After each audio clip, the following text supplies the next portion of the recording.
Well, I got here to the barn. I was going to do a video on the way in, but the sun was right on me, and it looked terrible. I'm gonna put my seatbelt on. I'm at the barn right now, and I'm about to train Hanger 1. I want to see how he's going to do. We get a couple of qualifiers today. He's a Fearless Peter. Megan's lucky day.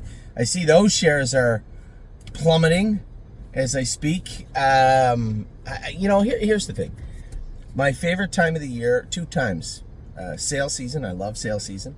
And racing, when you get the horses qualified and they're ready to go. There's Supermind. Looks good. Those are probably my 2 favorite times of year. Racing season is stressful. I love it, but it is stressful. Stake payment season is the worst. And this season bothers me sometimes too. Now, it's combined, right? You have the horses are qualifying, then they go out and race good. We've raced, I don't know how many babies, 5, 6, 7. We've had all first and seconds, except for last week when Diosa Della Donza was 5th, but she paced the last half 55-1, last quarter and 27-1. She showed speed, she shows she can go, and I've always said she can go. Yesterday, I put her on the front, pretty honest fractions. I think 28-58. We go 27-3 down the backstretch. I'm thinking 27-3, 27-2 on the end of it. I'll seal it. 53 and a piece, 54 would be good. Instead, the horse in the 2-hole pops out, blows by me with the earplugs in, and is gone. And then I get a couple of messages, 3 messages yesterday from people saying, "Oh, maybe she's just not as good as we thought." Oh, okay. She just paced 54-2, her second lifetime start.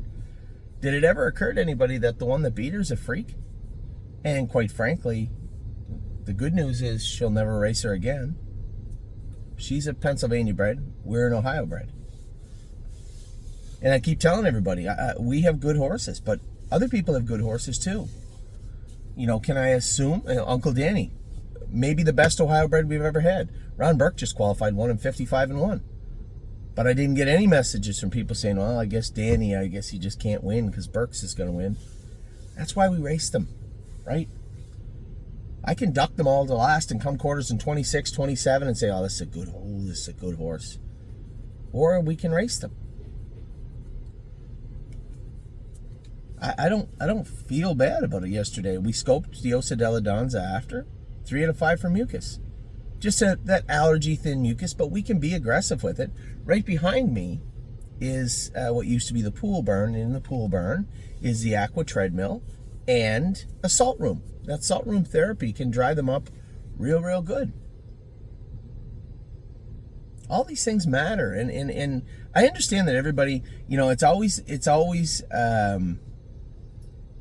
the people that have been in the game a long time that see these things like, "Oh, this horse just doesn't look good enough." That's good, but you have to take everything with context, right? Everything with context. It is quite possible that the horse that beat us yesterday is a better horse.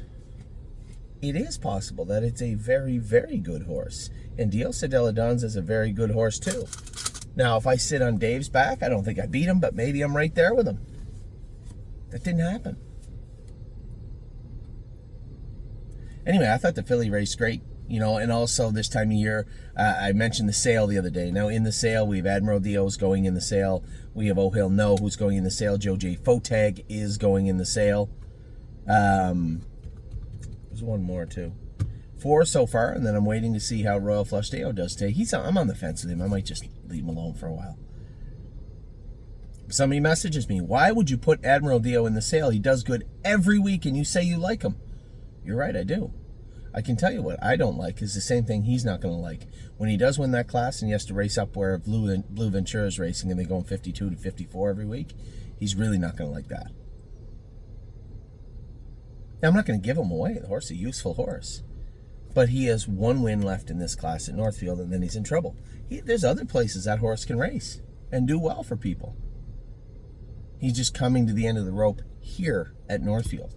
Before, I wasn't concerned. When Blue Ventura's class was going 54, 55, hey, he can do that. But when it goes 52, 53, 53, 54-2, 54-4, I don't know.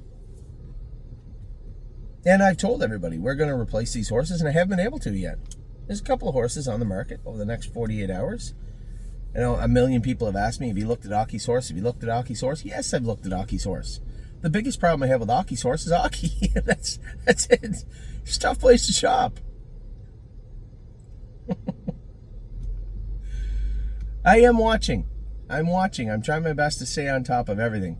But this is a difficult time of year, right? Everybody wants to know, where's my horse? Why is it not racing? Why can't we race the horse here? Can we not get the horse in here? You know, I had a couple of people, 3 people this week. Leland Hanover, can we not race this horse? He looks like he's ready to go. And you hit it right on the head. It looks like he's ready to go.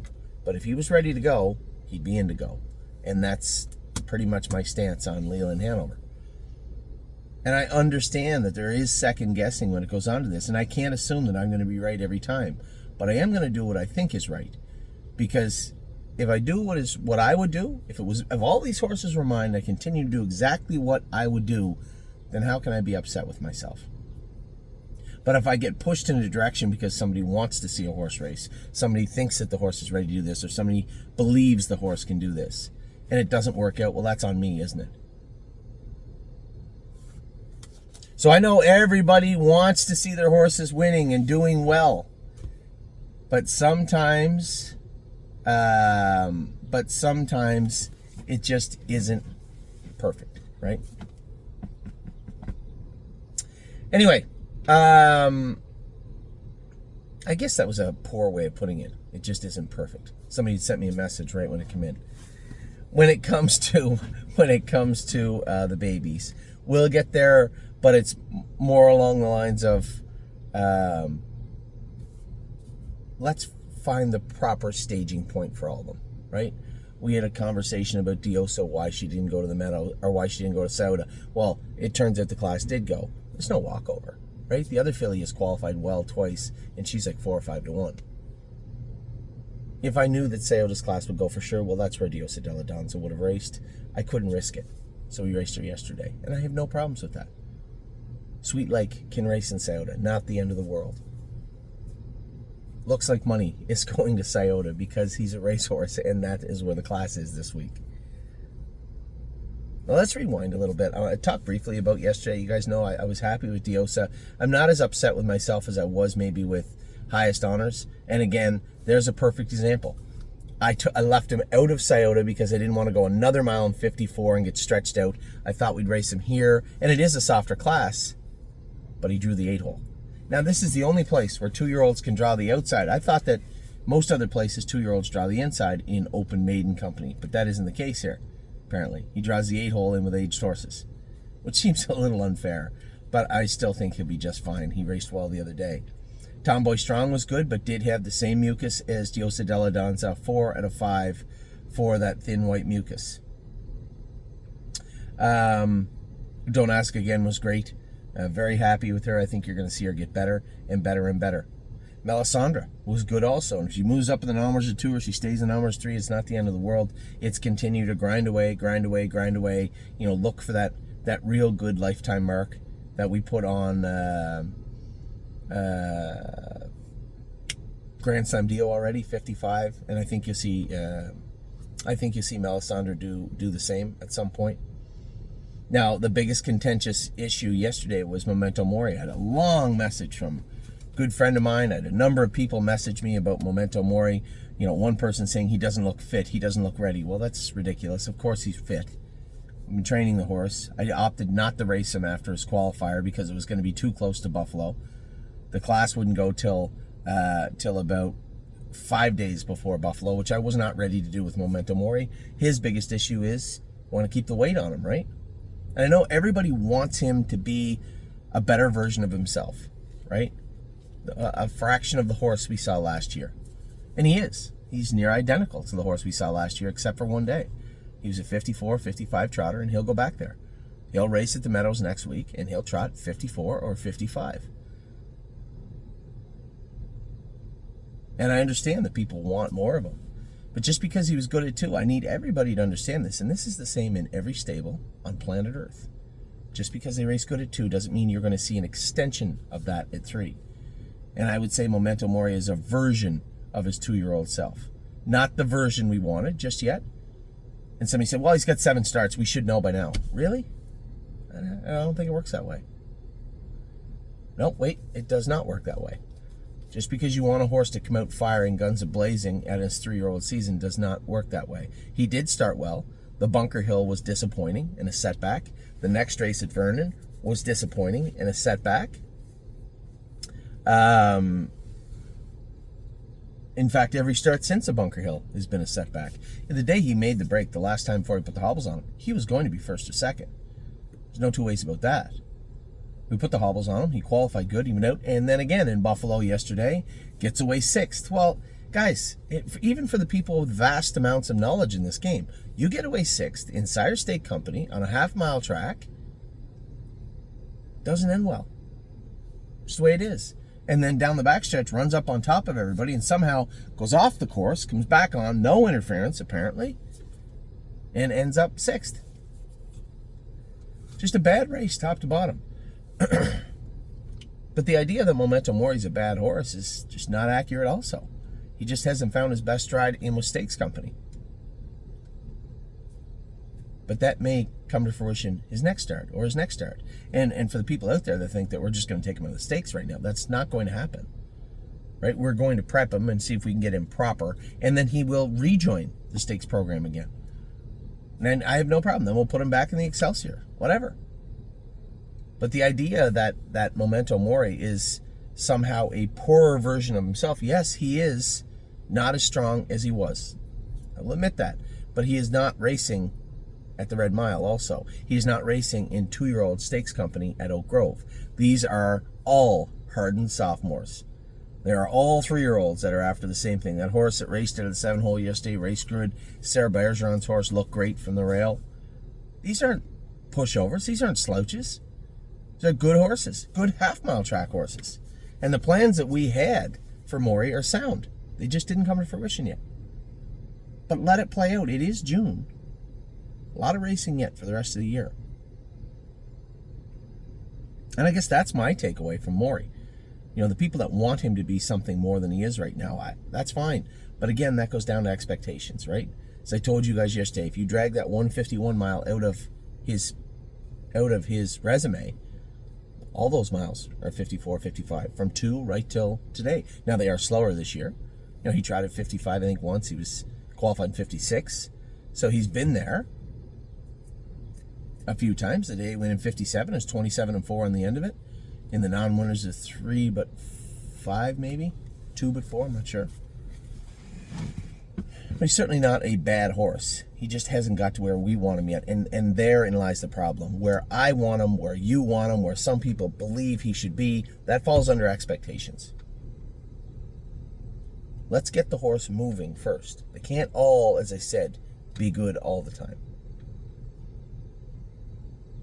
So as I said, the sale itself, Oh Hill No will definitely be in the sale. Admiral Dio is in the sale. Joe J. Fotag is in the sale for sure. And also Rose Run AJ will be in the sale also. It just hasn't turned out. I had my concerns, but we did our best to find him the softest landing spot we could, and it just hasn't panned out. And I thought we would just up and sell him and send him back to Ontario, get a couple of good lines and sell him, but that's not the case. I sent him somewhere where he should have won, and he didn't. That also is racing. So let's get everything back on track here. Get the horses racing. Jesus, our 2-year-olds are coming out flying. And as far as people being disappointed, I don't really accept the disappointment from the 2-year-olds in their first and second lifetime start. But I'll put it this way. In every official capacity, parimutuel racing, we have not had not one 2-year-old that should have been filed under that horse let me down. Not one. Every single 2-year-old that we put on the track has raced well. And the only one that's been out of the top 2 was Diosa Della Donza. And in that particular day, she paced the last half in 55-1, last quarter in 27-1. That was a very good mile with 2-year-olds that are pretty good horses too. So that's my stance. And that's not to be argumentative or to... That's just clarification from where I sit. And it's very subjective. Everybody can think what they want. But if anybody is let down by any of the 2-year-olds that we've raced thus far, that falls under expectations.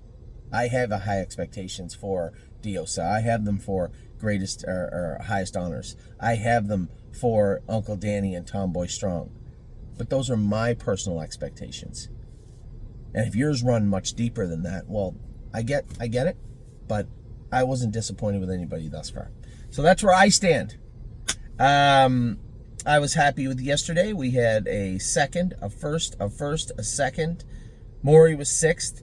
Waney was third, and Oh Hell No made a break coming in today. We got Betcha, obviously. I don't know why the Maritime races are coming up as AM. It's obviously 8:18 p.m. We have Arrowhead, Hanover, Royal Flush, Dio, Uncle Danny, Manhattan Money, Blue Rare. Can't wait to see her race first time out of the box.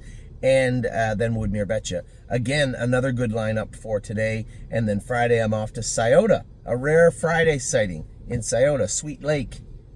Simply Chaotic.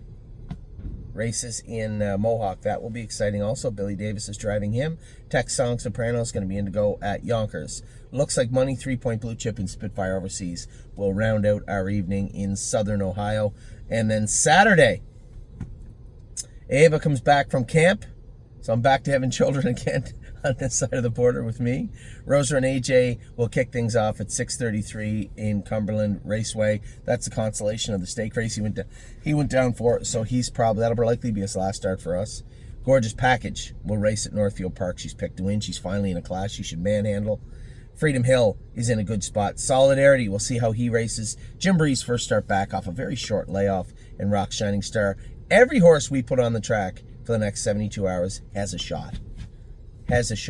Our longest shot will be Royal Flush Dio from post 8. And I would say our best shot, well, Uncle Danny, today also.